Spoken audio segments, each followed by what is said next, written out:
Avant de commencer, abonnez-vous maintenant si vous voulez comprendre les véritables coulisses des rapports de force en Afrique, car ce qui s'est produit au Parlement panafricain dépasse largement une simple élection.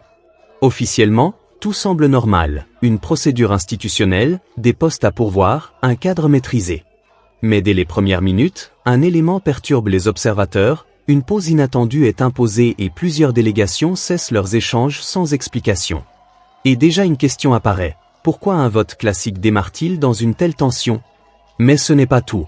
Dans les coulisses, des informations contradictoires circulent. Certaines réunions de blocs régionaux sont annulées à la dernière minute, d'autres continuent normalement. Cette incohérence crée une première fracture dans la lecture du scrutin. Et là, la situation change. Le bloc nord-africain échoue à présenter une position commune. Officiellement un désaccord technique, mais politiquement, cela retire un équilibre clé et reconfigure le vote en direct. Puis un élément plus sensible apparaît. Des changements de position auraient été enregistrés sans annonce publique, créant un décalage entre projection et réalité. Et plusieurs délégations commencent à s'interroger. À partir de là, l'ambiance bascule. Les échanges deviennent courts, les mouvements plus fréquents, certains représentants quittent la salle puis reviennent sans explication.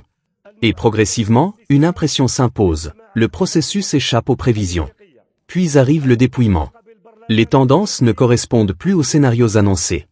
L'écart évolue rapidement et le candidat algérien prend l'avantage plus vite que prévu. Mais ce n'est pas encore le choc final. Car ce qui frappe, ce n'est pas seulement le résultat, c'est la vitesse du basculement. Et au moment de l'annonce finale, un silence total. Puis tout s'accélère, appels urgents, réunions improvisées, réactions en chaîne. Une phrase revient, ce résultat n'était pas anticipé. Et la vraie question reste ouverte, simple élection, ou signal d'un rééquilibrage profond des rapports de force en Afrique.